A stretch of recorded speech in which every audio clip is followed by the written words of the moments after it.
own. And what do you mean by that? Harmonizing your thoughts, feelings, and actions. I like that. So your greatest power is in your discovery and understanding of self. That's right. Finding Happy podcast will help you understand how your thoughts affect your life.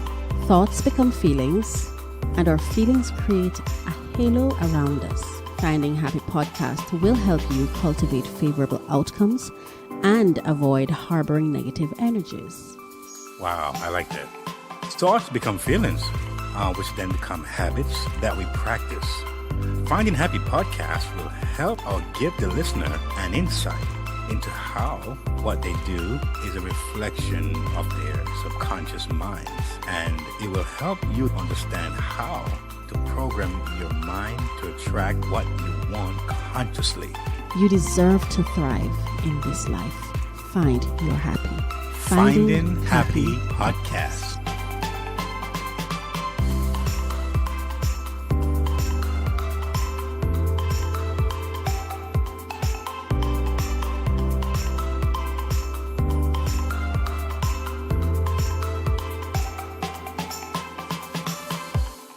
Okay, guys, you're welcome to Finding Happy. And welcome to Yumi Radio, YouTube, Facebook, Instagram, wherever you are watching, listening to this.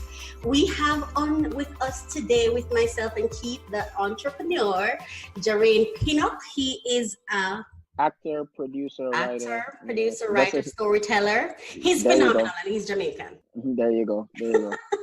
Thank you. He's my brother, mother. What can I say? Yeah, definitely. We just met and we were having the conversation and we were like, hold on, we want to capture this conversation, right?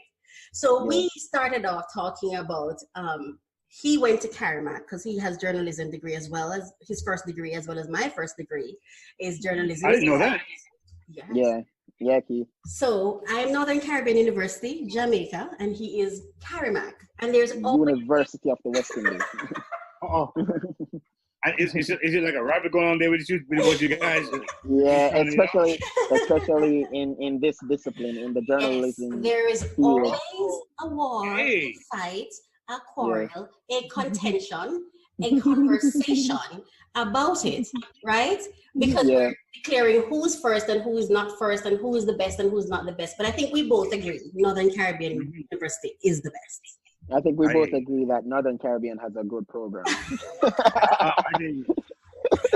Oh my gosh. Thank you so much, Jarayne, for joining us on our program, Finding Happy. Let me just tell you a little about what Finding Happy is about.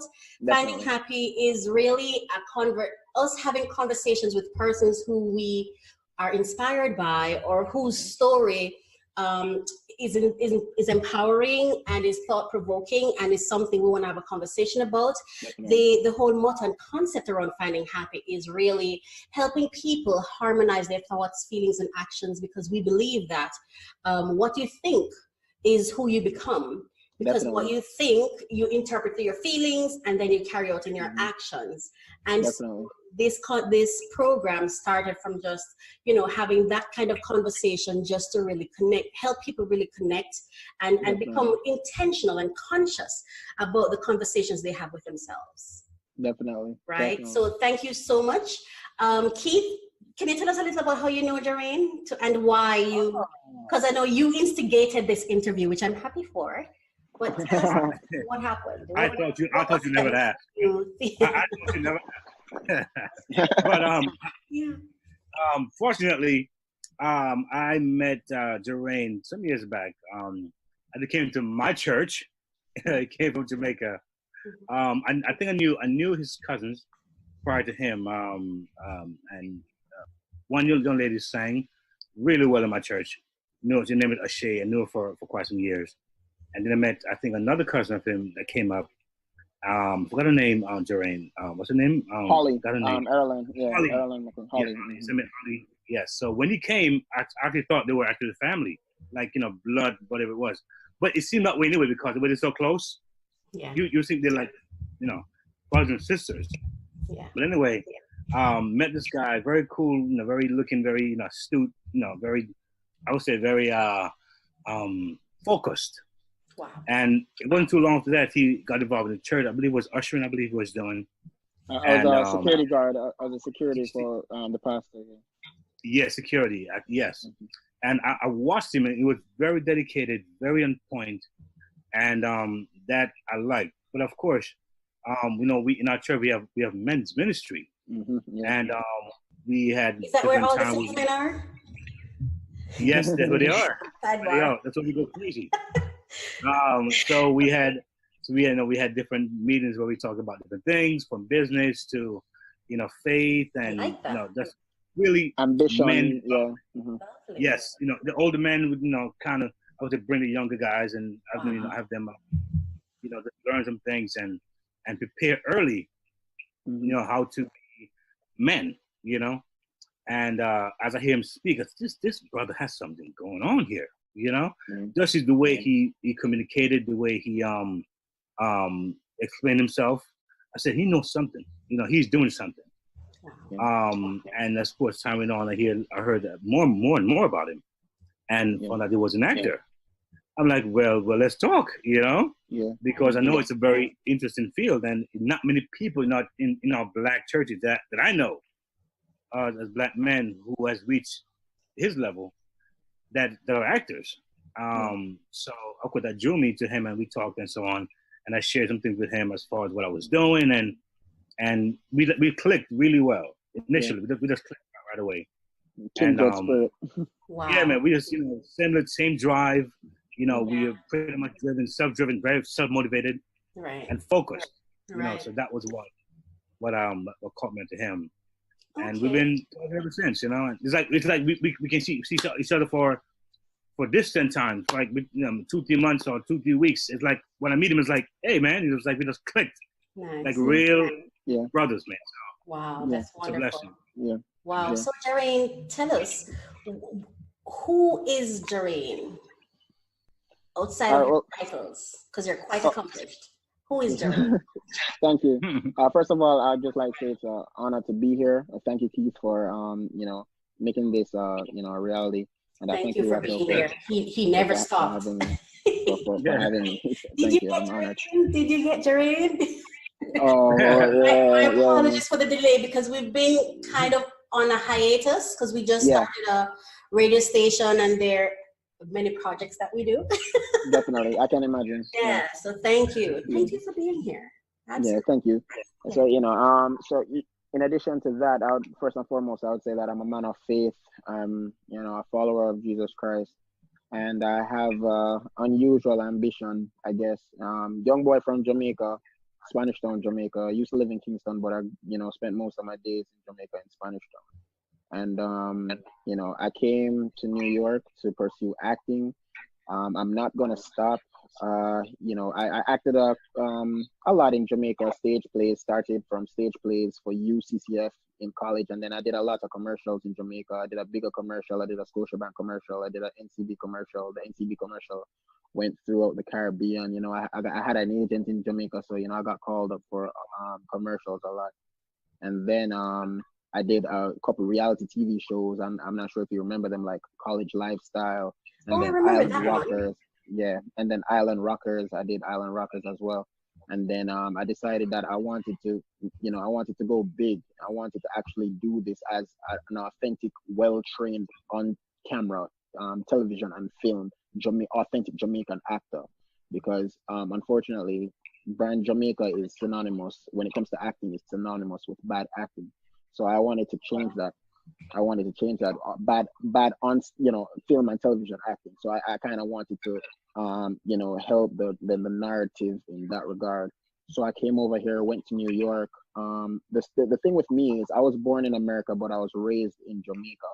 So my story is kind of unique. So all this while I could have lived my life in America, but I decided to stay with my mom in Jamaica and finish school there. So I came here in pursuit of an acting career. I got a scholarship to go to NYCDA after competing in the World Championships of Performing Arts in LA, and I got a scholarship from there. I got a gold medal and all that. But I went to a 2-year college in New York City, the smack middle of New York City, and I can tell you that that experience for me was you know, a very it was a learning experience, because I realized I had a lot of walls, especially as a Jamaican. We're very guarded. We're Sure. very guarded people. In acting school, some of those walls you gotta pull down, and you know, you have to determine to what extent you're gonna pull down the walls. You can pull down until you have to draw a line. You know, so that in and of itself was a feat, and you know, it presented obstacles that really taught me a lot about myself, and you know, taught me a lot about people.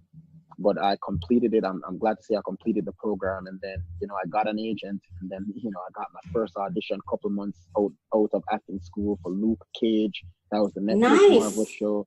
Yeah, but you know, I didn't get the part, and I was so disappointed, and I realized that the journey was just starting for me, and then I had to come to the realization that I'm gonna, you know, on this road, it's typical for people to hear a lot of no's. Not everybody gets the big break straight out of acting school, and you just have to stick to it. And you know, it's frustrating for me, because you know, you still need to earn money, so you know, you gotta spend your time doing the day job and then pursuing the actual career, because acting is not like every other avenue in terms of careers. It's not low. You work 9 to 5 in acting, and then, you know, whoopee, you go home. No, you have to work until you get that notoriety, because anybody can say they're an actor. You know, it's that kind of field. You know, so you know, I would feel depressed when I'm at my 9 to 5 job, because I'm like, this is not what I should be doing. You know, so there's that I battle with. But I was grateful to get a text message from you know, a place called Central Casting, that, you know, gets background actors for popular television shows, and they contacted me for a show called Power. So I'm not sure if you know that show. Yes, I do. Hardwick. Yeah, you know, so I'm aware of it. It's not something I watch. If I knew Yeah, you yeah, were there, yeah. I'd be watching. Yeah, I got you. Because now I will be watching. Exactly. Yeah, Yes. it's probably a good thing that you don't watch the show for the most part. But you know, I was so eager. I was shooting something in Jamaica at that time. Real Friends. That's another show that I've been on. Real Friends. Hold on. Yeah. Real Friends. Hold on. Real Friends. Yeah. Who produced that show? Andre Winter. I know him. I was working at the National Family Planning Board when he approached us because he wanted it funded, and we almost did. And then the we had the merge of aspect of the Ministry of Health, the HIV program merged with the National Family Planning Board, and I resigned, and what? Oh my goodness! Because I was going to say, when we're talking about NCU and UE, that I actually have had interns that I've trained from UE. I had a program. Well, the National Family Planning Board had a program that I was the project lead for, and we had university students that we would train. And it was an ICT project, and that's why that project was one we were going to pick up, but then we never got a chance to pick it up. And when you speak with him, please tell him congratulations. It's now on, right? Exactly. Yeah. It deserves to be, because it was phenomenal. I think Danique, is that her name? Danique was in the pilot. Right, the pilot. Right. But I saw the season. He gave me I saw the entire thing. It was fantastic. I fought for it, I'm telling you, but it's you know, exactly. It really had potential in terms of Jamaican acting, because I think that's probably some of the best work in terms of Jamaican television. It was the best I ever saw. Yeah, exactly. Yeah.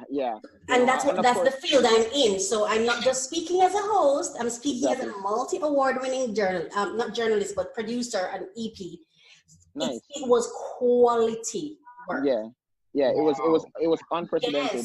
Yes. It was unprecedented. So, you know, and that's why because I remember even for that show, you know, you know, you speak about funding. So, you know, that's always an issue when embarking on something. We were getting oh my gosh, we were getting the season. We were actually having dialogue to have the full season sponsored. Exactly. So, it's always a hurdle to have these things funded because unfortunately a lot of people don't see the vision. But, people like me and you see the quality in it and what it could do for the culture. Mm-hmm. So that's why I even came down, and they couldn't really, they couldn't pay me what I would, what I would ask for. But I used my own money. I flew down and, I stayed in Jamaica and I shot all the episodes. And I really did it just for the love of the craft because, they paid you, but it's not really about the money, as you said before. But I just did it for the craft. And I'm glad with how it turned out. There's a scene that was circulating with me on social media. Wow. And, when I read the comments, that really motivates me. But anyways, whilst I was shooting, and it's funny, during that period, I was unemployed in terms of anything else. I was unemployed in terms of anything else. I was just doing acting. I was doing acting alone. And it's funny, during that period of unemployment was when I got most of my acting done. I achieved most of my acting achievements during that time. And, while shooting that was when I got the connect to power.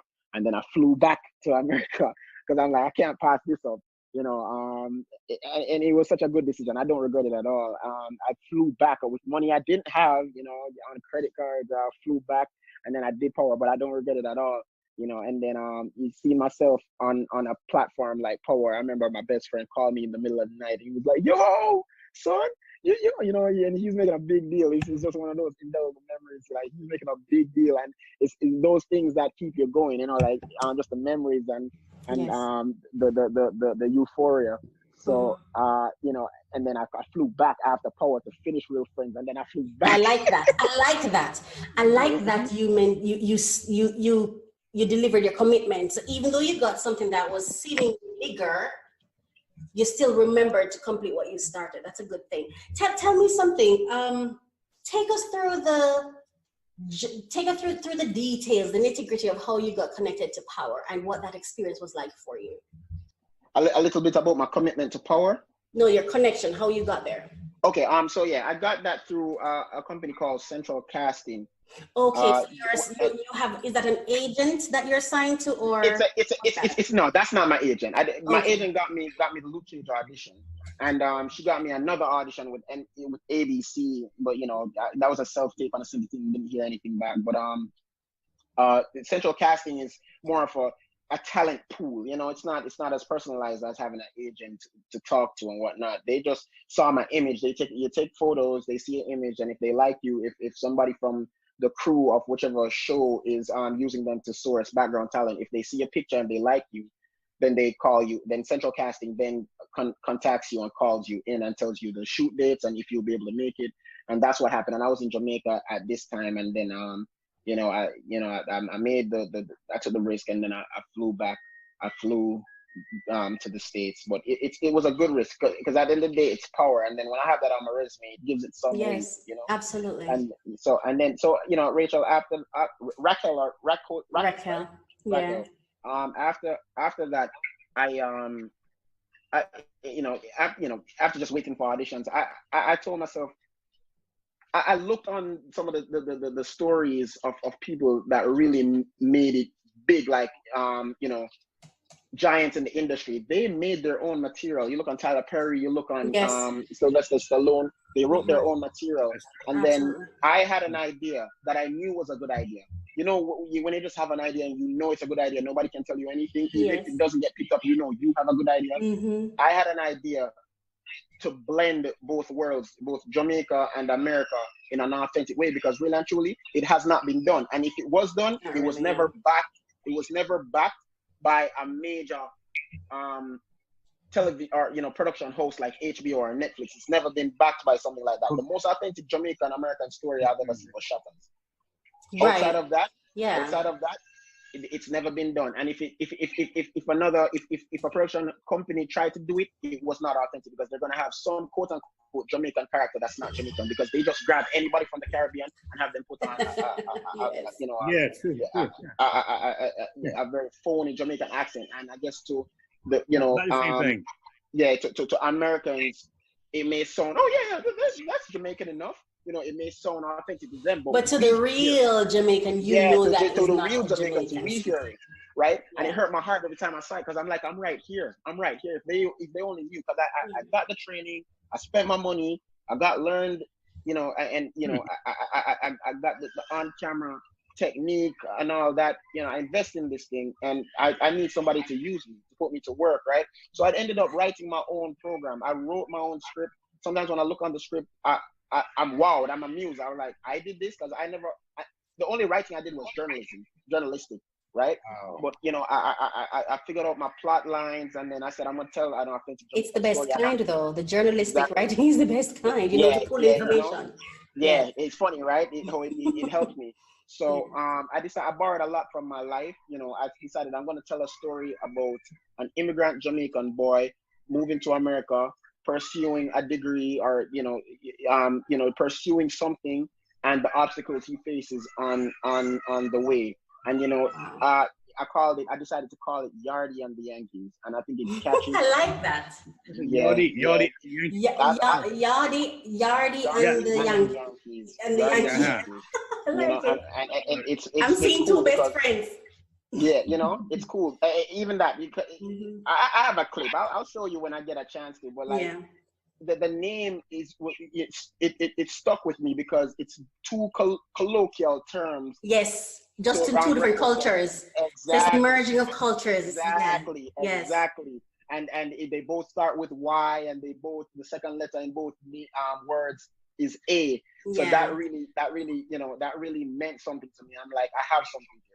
And then I started shooting, and then I started writing when I wrote a proper scene that I would use as a pitch, you know, the pitch scene, because I had to face reality. I couldn't fund an entire pilot. First of all, I didn't know what it was. I didn't know if it was a original movie or a series, right? Even though I still don't know what it is. I only know it's a good idea. So I wrote something, and then I hired, I hired somebody who I knew from acting school. The best thing about acting school is that it gives you the community. Connection.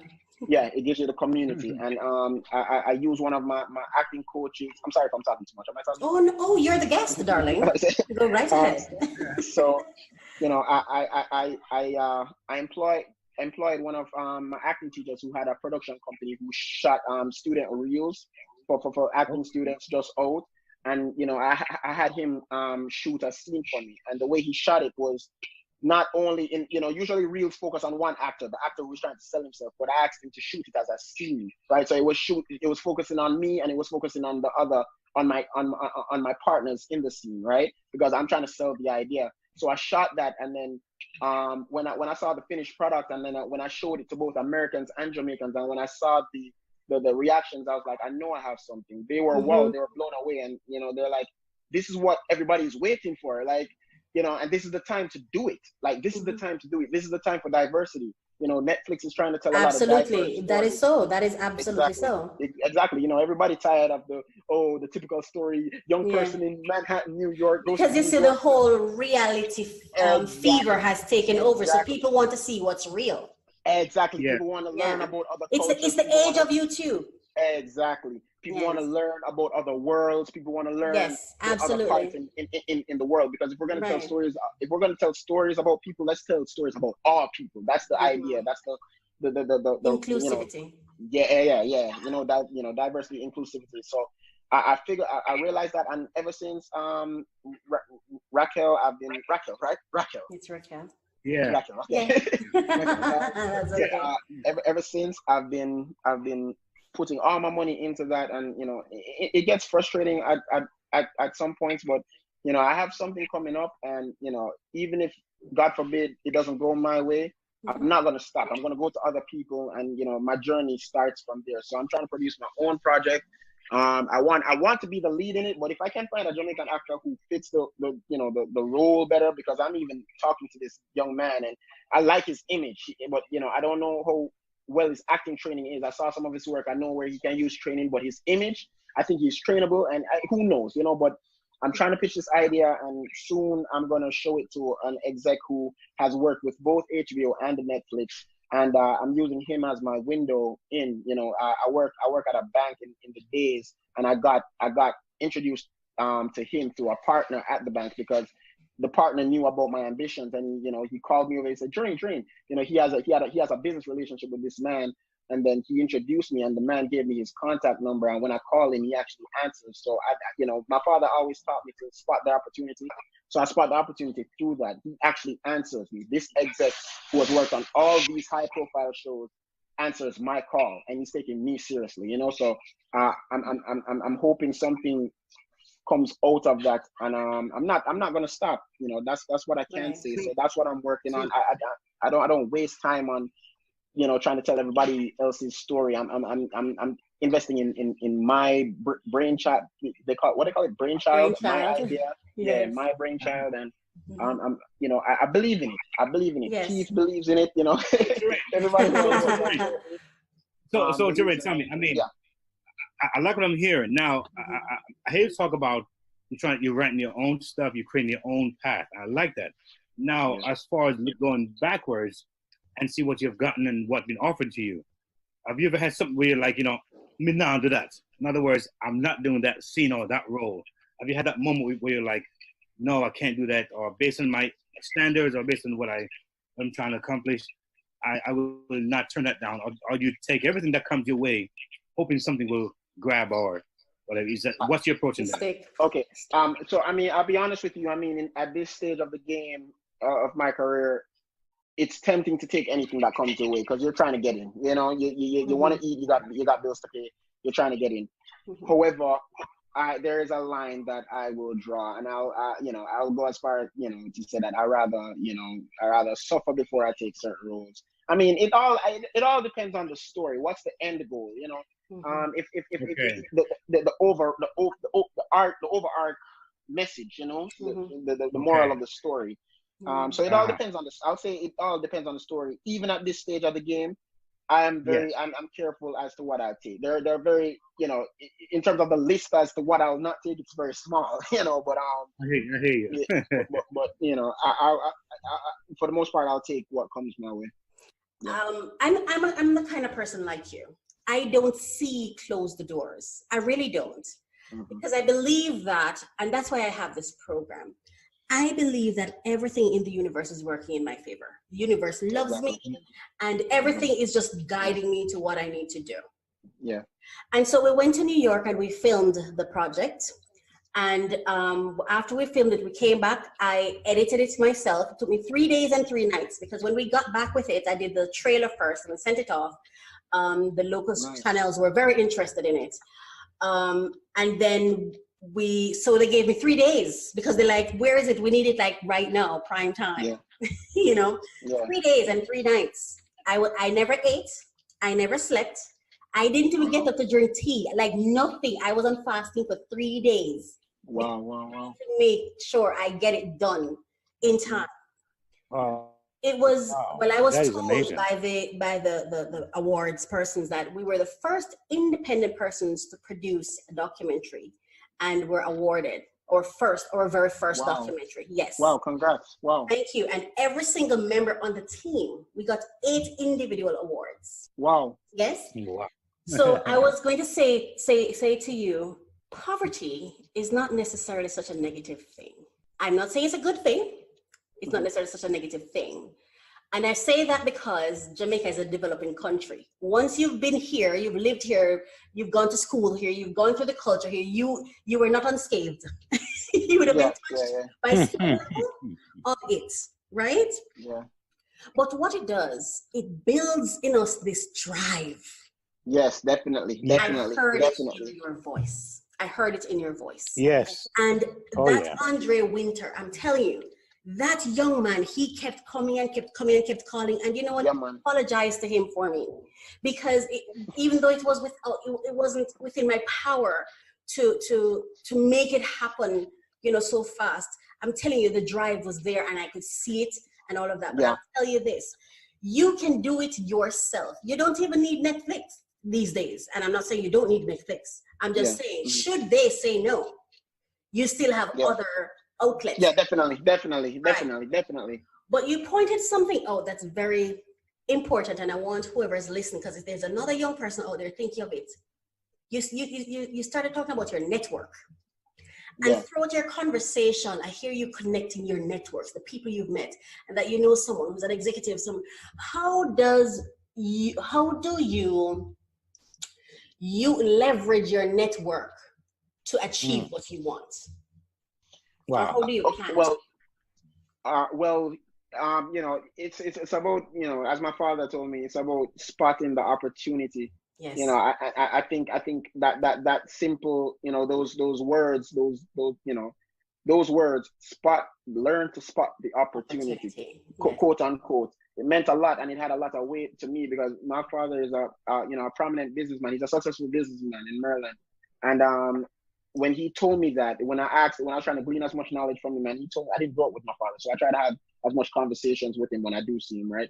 When he told me that, important thing, recognizing the opportunity. The most important thing. Yes, yeah, and so seeing how they can assist you in going further to your goal, but you have to have a goal in mind, right? You have to have a goal. Yes. And then spotting what qualities in their skill set or their connects can help you to reach that goal. You know, so you know, I could have easily seen the exec producer as just, oh well, you know, just another producer, and I can share my idea with him, and that's that. But I heard where he was just coming from. He was just coming from Netflix because he just came off the boat producing something for Netflix. So what that tells me is that he has connections with Netflix. Yes. So I have to treat him very importantly. Yes. Important. He's an opportunity.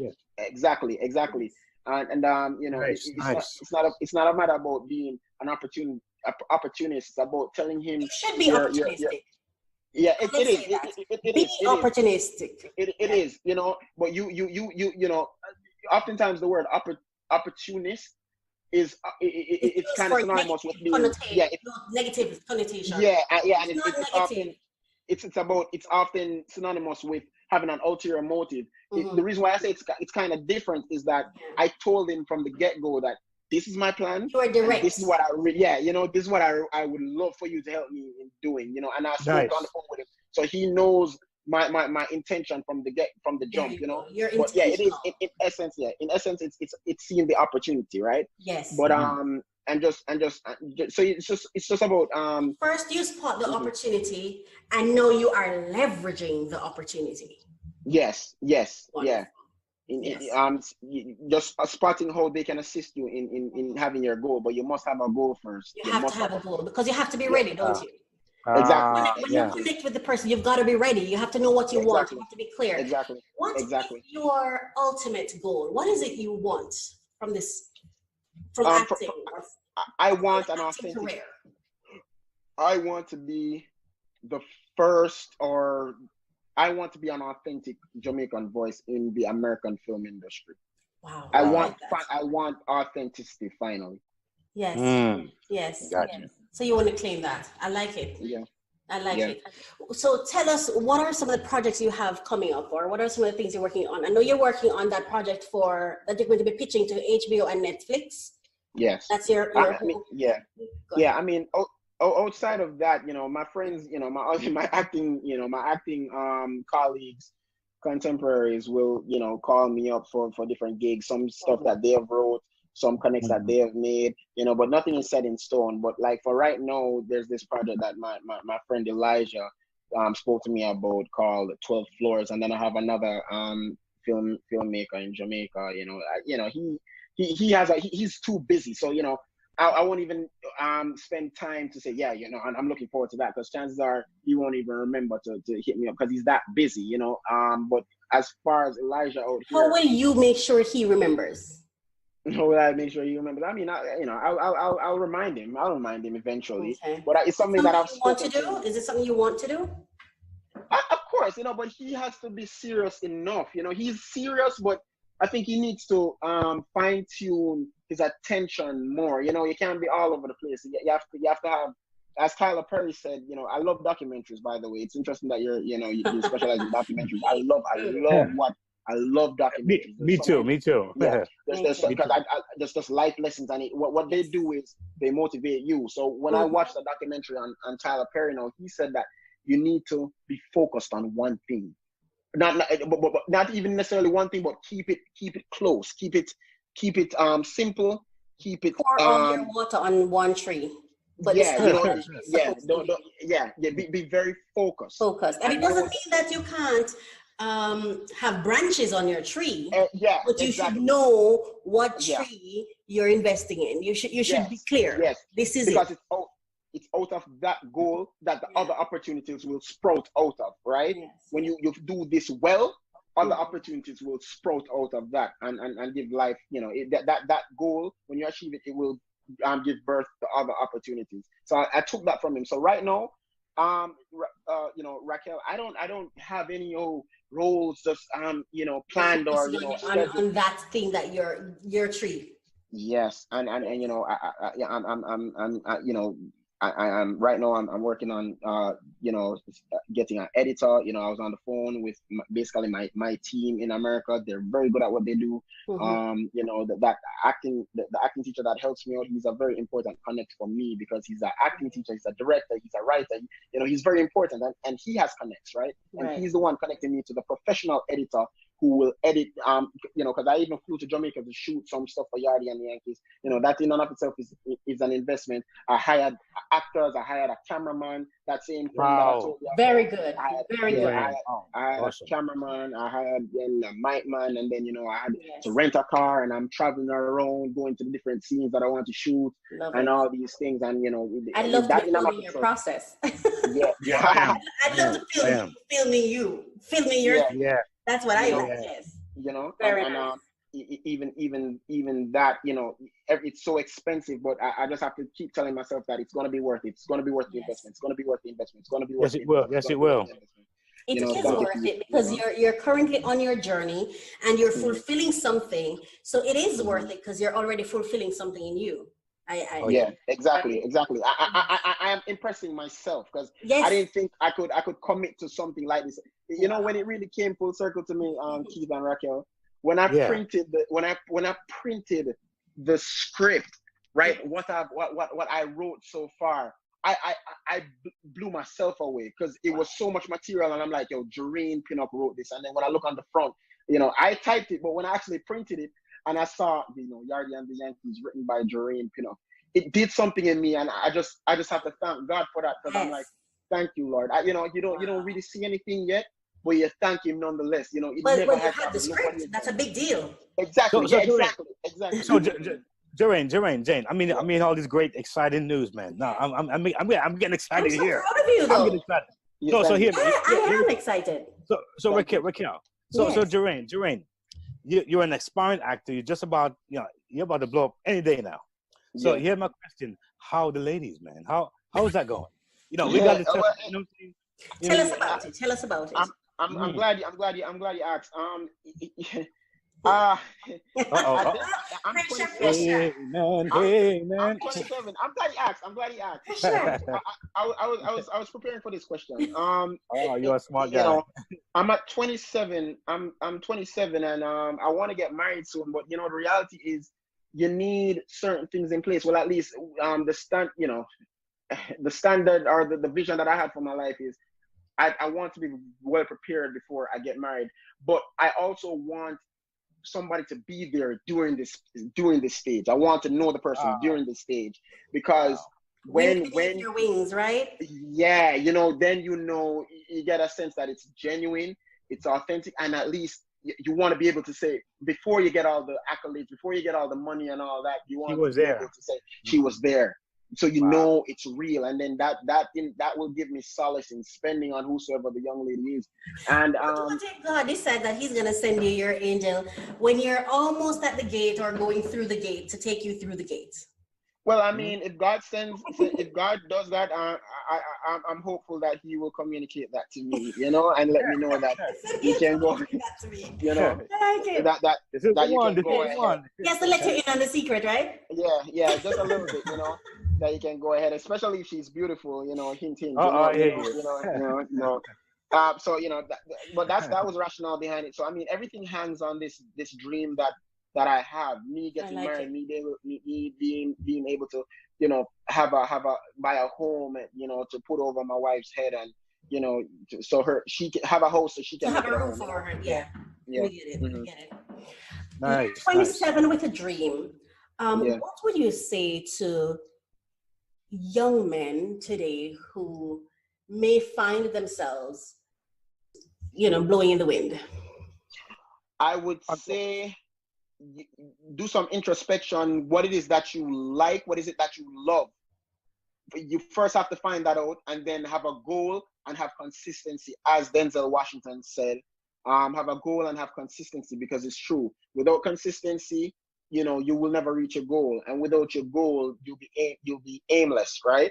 So you have to do, if you don't know your passion off the bat, do some introspection, because you have one natural life to live. Of course, we're all Christians here, so we know about the afterlife, but in terms of the life on this earth, you have one natural life to live, and you want to make the most of it. You want to find a talent and invest in it. So I would, if they don't know what it is, do some introspection and find that out, and don't be afraid to leap. Don't be afraid to take that risk. If it means that you have to quit a job, and this is the hardest thing, because I'm in that space, that gray zone, where I'm there's something in me that's telling me to do it, and sometimes I believe it's God talking to me, and sometimes I don't have enough faith to take that step, hand in that resignation letter, and put and focus on my goal. I did it. And exactly, and you're an inspiration to me, right? And have enough faith to know that it's going to work out in your favor. Have enough courage to hear a no and still not be broken. You have to have faith in pursuing your goal. And a lot of people, I just read a statistic today that 87% of, I think it was, Americans are not happy with. I'll help you there. 87% of persons worldwide are not engaged. I'm a coach. Are not engaged in their current work. Yeah, exactly. I'm a success coach. I think that's the word they certified. Use as well. I think it was a word. If it's not engaged, it's a word. Engaged, right? Yeah, they're not engaged. It's not a good feeling. As in, they're not interested. Feeling. It's not really what they want to do. It has nothing remotely close to their passion. It's a very depressing thing to be in. Wow. And the reason for that is, a lot of us, we don't have enough faith to actually go after what it is that we actually want to do. Because oftentimes what we actually want to do is what 90% of people aren't doing. So you feel even stupid, you feel silly going after it. And I tell you what, the people who make it big, all the Kevin Harts, the Rocks, all these people, they are a part of the 10% or the 1% of the world that actually took the leap of faith to do it. Steve Harvey, said that you have to leave, and that's so true. You do. You do. And not just do you have to leave, you have to prepare to fail. Yes. And fail hard, but fail forward. Fail forward. Yeah. Oh yeah. I like that. And here Jarayne is an example telling you how to do it. It would be remiss of me not to ask you, what was your experience on Power Like? What was that experience like for you? Raquel, all the young men in Jamaica actors in Jamaica looking up and thinking, oh my gosh, you got there. What was that like? Give us a view. It was, I always use this word, it was surreal. It was surreal. I could not believe it, because I had started watching Power. As a young Black actor, there are only few shows that meet a certain quality that you can look on and say, I want to learn from that guy. I can see myself doing that. I want to look like him. I want to have that profile. I love how he did that. There are only so much shows with Black male actors that are trained. Exactly. That and meet a certain standard. And I guess Power it was one of the few that fell into that bucket for me. So nice. I started watching it, and it was so surreal. Like, God, it's funny. Let me share a story with you. Right before, at Normal Manley Airport, my mom dropped me off, and I asked her to pray for me. Because originally I was only contacted to be a background actor in that episode. And I asked my mom to pray for me. I was in the front seat of her car, and she prayed for me, and tears started running down my eyes. And me and her, we were just agreeing. I was agreeing with what she was saying. She was agreeing with what I was saying. And then I left, and I went on the plane, and I went to shoot the scene. And on set, a production assistant just pointed on me, and she said, "You come here." And that in the scene that I'm in, I got camera time. I had interaction with the principal cast. I got interaction with the principal cast because I was bumped up on set. I was bumped up was on set, and that was Favor. Out of all the male extras that were there, the PA hand pointed me and said, "You come here." And then I went there, and then before I know it, I was standing behind Tommy. You know, Tommy is the main, one of the main characters in the show. I was there interacting with Ghost. I was treated like a principal cast member. People were putting makeup on my face, and then there was a camera lens right on me. And then I got interaction with Tariq, and then I was talking with them. I got to talk to Ghost. I got to talk to Tommy. You know, I'm there with them, and I'm standing right behind them. Even one of the actresses that I looked up to, that I really admire. She hugged me on set, and she was talking to me. She's like, "Where are you from, baby?" Her name is she's from Love and Basketball, and I'm not sure if you know that. Sanaa Lathan? Not Sanaa Lathan. The mother, the girl who plays the mother of Sanaa Lathan's the love interest, the male, the woman who played Debbie Morgan, I believe. Okay. They call her Auntie Debbie. I'm here speaking with this lady, and she hugs me. She hugs me, and I was like, look at that, and I don't. That's a huge accomplishment. I'm there. That's walking a win. With Lala. I'm there walking with Lala, Notori, and in the scene, I get a decent amount of camera time. My best friend, he calculated it. He was like, "Yo, you got about such and such seconds of camera time, bro." And that's a big deal. That's a big deal. You know how much it is for 30-second ad on that channel? I'm telling you, exactly. Go Jarayne. It's a big deal. So to answer your question, it was just sublime. It was just it was kind of like let me not even say that, but it was a surreal experience. I could not believe it. The show that I've been watching, and it's funny. It's funny. Be very careful what people speak over your life. You know what I mean? Oh yes. Be very careful what people speak over my life, because it's so funny. From ever since before I even started acting school, people would say that you look like the guy on Power. You look like the guy. Wow, look at that. You do. Funny. You do. Look at that. And then, and then thanks, Keith. And then it's so funny that here I am walking behind the guy, interacting with the guy, and then I'm playing a cousin of the guy, because that's what I got bumped up to, a cousin in the family. And because you look like him. Yeah, I even had a name in the show. I didn't get my credit what I should have gotten. But it's fine, because what happened was the guy who was supposed to play that character, he didn't show up on set on the day, and then they bumped me up right there and then. And that's the guy to play that role showed up that day. That was you. Yeah. That was you. You see, let me tell you what I've learned as an entrepreneur, which is why I say the universe works for me. You just have to trust that. First of all, I believe that nothing can happen to me unless God says, okay, I'm going to allow it. Because that's what when he talked about after his 40-day of fasting and the devil came, when Job, he said he has to say, yes, you can do it today. You can test that one. It can go through, which means that if there's a delay in your life, it doesn't matter who initiated it. God must have said, all right, I'm going to allow that today. And if God said he's allowing it today, it's his business, right? I always say the how isn't your business.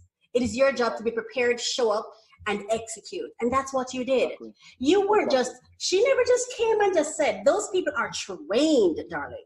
They're trained to do their job. She saw you. You were appointed that day. You looked like the person, and you were you were there for the job. You were the job.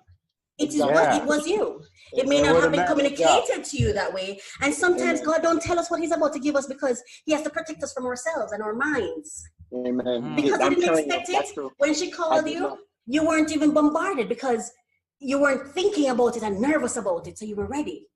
But it was your role. It was your role. Exactly. It was your role. And at that point, I think I was, the reality is what I believe, that there are points in your life when you're closer to God than others, than other points, right? And I believe at that point, I was close to God. Like I was close to oneness with him. And it's funny, the word says, my yoke is easy and my burden is light. When you're in accordance to God, sometimes there's a light that you exude and you don't even know it, but other people see it. And that it's so funny, because that's what the enemy tries to tries to take away from us. Distract you. He tries to distract you because that's all he can do. That's why you have to maintain control of your mind. It's your mind, T.D. Jakes would say. It is your mind it's after, your mind. Yeah. Because you see, the storm can come in, but if you never see it or you never think about it, it doesn't affect you. Yeah. It's your mind. Another thing to note is, it's something else that another indelible thing happened to me on that day. The lead Omari Hardwick, because I took it very serious. I was emotional. I was ready. I had tears coming down. He looked on me and I made him do a double take because I'm holding the coffin. In the scene, I'm holding a coffin. It was at Raina's funeral and I'm holding a coffin and I'm walking out with the main family. And in the scene, he does, he not in the scene, but like on set, he did a double take on me because he couldn't believe that this guy was so in character. And I was emotionally full. I was more emotionally full than I would go as far as to say than everybody on the set. And when he looked on me, he, it ignited a seriousness in him, and he started, because he's the captain of the set, he started talking to everybody. He's like, Debbie, come on. As soon as he looked on me, he did a double take, and he's like, wow.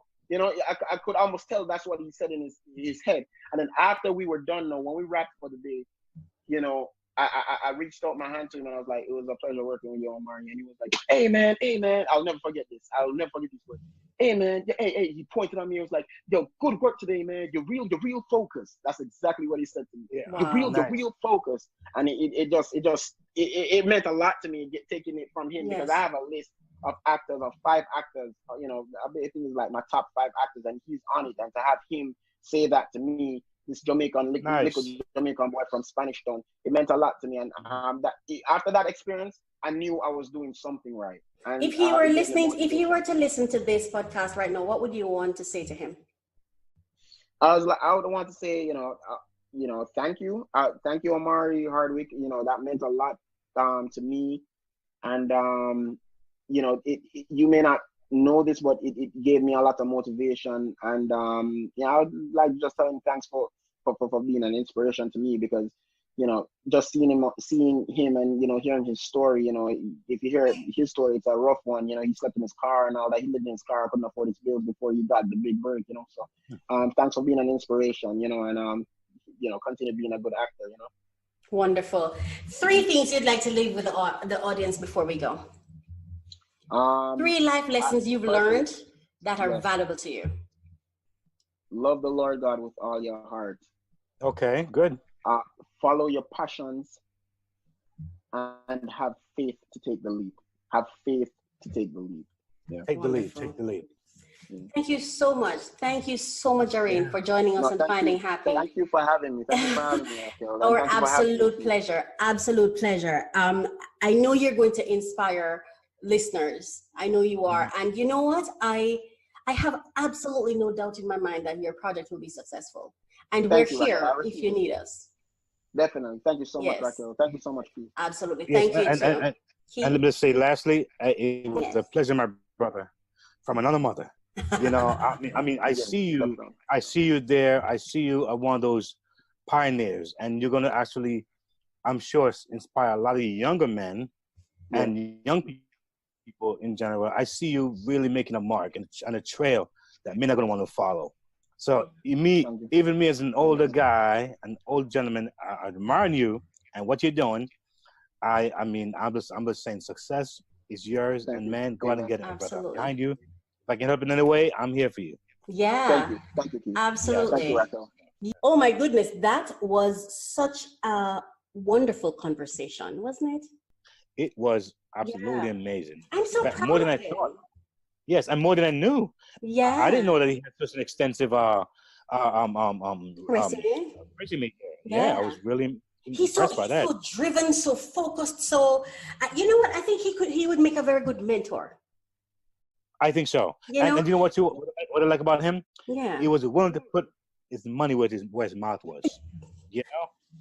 That was impressive. There are lots of persons with good talent, great talent. Yes. And it's so funny because I've been thinking about it.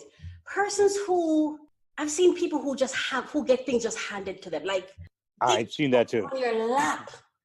I know. And it's like, they're still saying, I don't get don't it. have. And here is this young man who is going out there and he has to be making it happen. Not one time did I hear him say his successful father had to give him money or he's going to daddy for something. Yes. You know, and I paid attention to it. Yes. And he's so driven, so focused. He you know, he showed up and he was ready.